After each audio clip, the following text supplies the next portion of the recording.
Salut à tous les bastonneurs et les bastonneuses, moi c'est Forgy, et le catch c'est ce dont on va parler, et aujourd'hui, je vous propose le portrait de Nelson Fernandez. Alors bonjour à tous et à toutes, et salut à toi Forgy. Je m'appelle Nelson Fernandez, je suis le navigateur portugais ou navegador ou conquistador. J'évolue la plupart du temps en France, je suis un catcheur franco-portugais. Je commence actuellement à sortir justement de France en allant au Portugal, aux Pays-Bas, peut-être bientôt en Belgique, mais ça... Différentes structures. Il y en a pas mal. Essayez de les citer toutes.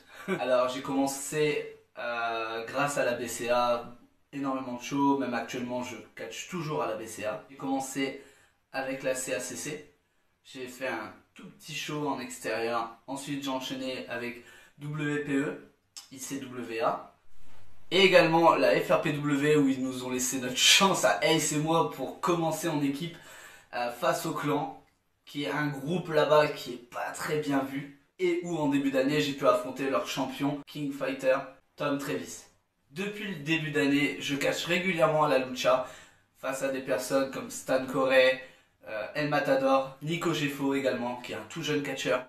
L'année dernière, nous avons fait un match en équipe, moi et Ace contre les Princes Arabes, où maintenant régulièrement, chacun de nous y allons pour pouvoir faire autre chose que des matchs en équipe, également leur laisser l'opportunité de monter leurs équipes à eux.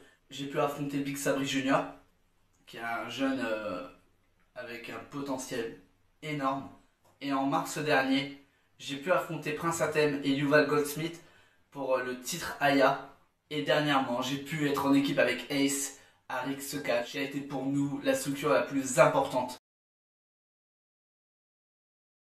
En début d'année, en février, j'ai pu m'exporter au Portugal, aller à la CTW face à João Pereira, un très jeune catcheur portugais qui a vraiment beaucoup de potentiel. Et avec Ace, on a pu aller aux Pays-Bas où ça a été une expérience mais tellement géniale.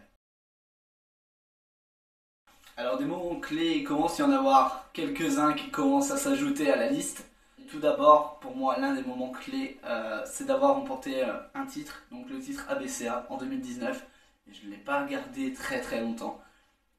C'est qui m'a permis de faire une promesse avec un de mes qui était très important pour moi. Et c'était en 2022 où j'ai pu retrouver le titre et respecter ma promesse. Et j'étais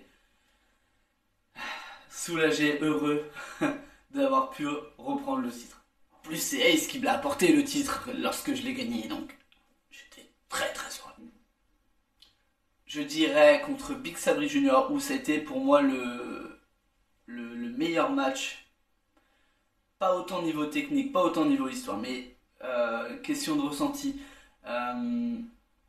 J'ai vraiment adoré catcher contre lui. C'est très rare de rencontrer des catcheurs où on se connaît pas à la base et qu'on se met l'un contre l'autre. Et ça fait un match incroyable. Je pense que tous ceux qui ont vu le match grâce à la vidéo d'Aya, ou alors qui étaient réellement présents, ont pu ressentir cette connexion qu'il y a eu. Et ça m'a permis aussi de monter en puissance, non seulement chez Aya Catch, mais également sur les autres structures. La deuxième fois où je suis parti chez Aya en solo pour participer contre Yuval et Prince Atem, ça a été pour moi l'un des plus gros matchs importants de ma carrière. J'ai rencontré Yuval Goldsmith qui est incroyable, qui est un catcheur, un lutteur incroyable. Alors le catch en France, selon moi, a énormément progressé. Ça fait à peu près 10 ans que je m'entraîne. Ça fait à peu près 10 ans que je côtoie le milieu. Les catcheurs de nos jours sont entraînés. Ils sont formés avec de très bons catcheurs ou d'entraîneurs, tout dépend. Ils ont une tenue à leur démarrage. Ils ont vraiment une bonne vision de la chose, du milieu. Et même quand on regarde au niveau des structures, il y a énormément de structures qui jouent avec le côté des réseaux sociaux. comme la RIX, ainsi que la CACC également, APC, FRPW, Aya Catch, la NCCV également, qui promouvoit le catch français, et c'est ce qu'il faut impérativement pour nous faire progresser, nous donner une visibilité. Le catch en Europe, très bonne question, car j'ai été seulement au Portugal et aux Pays-Bas. Au Portugal, je m'y intéresse énormément, parce que vu mes origines, vu que ça m'intéresse, c'est quand même l'histoire. Au Portugal, il y a une montée de puissance peut-être un peu plus impressionnante qu'en France.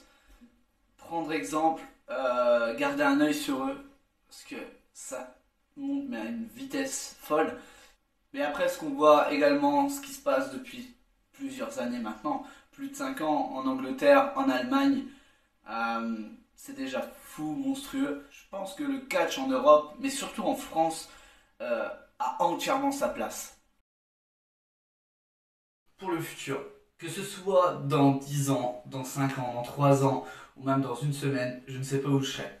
Pour moi, le catch, c'est un pied dans le vide. On connaît juste à peu près la ligne d'arrivée. On espère un jour l'atteindre et d'aller au plus loin. Le plus loin possible, franchir la frontière plus de fois. Mais j'aimerais bien rajouter également le Royaume-Uni, l'Allemagne, et d'affronter également un maximum de catcheurs. En tout cas, ça a été un plaisir de me présenter devant vous. Forgy, mes réseaux sociaux en bas de la description. Ok. Merci à toi, Forgy. C'était cool de pouvoir tourner cette vidéo. Plein de bonnes choses pour l'avenir. Allez. Ciao.